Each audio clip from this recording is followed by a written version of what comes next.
Kaixo, kaixo, nire supertxiki eta superfamiliak. Zer modu zaudete? Gaurkoan laburki azalduko dizuet astearteko tailerrean zelanduko dugun ez galtzeko. Gainera arratsaldeko 6 eta doakoa eta online izango duzue. Beraz, 3 elementu aztertuko ditugu. Lehenik eta behin, uste mugatu horiek, gure sinismen horiek ikusten eta nola aldatu daitezken ikasiko dugu.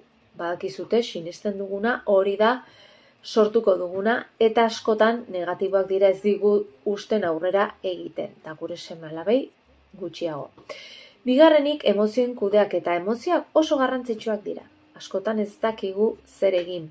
Mezu ederrak dituzte guretzako eta horiek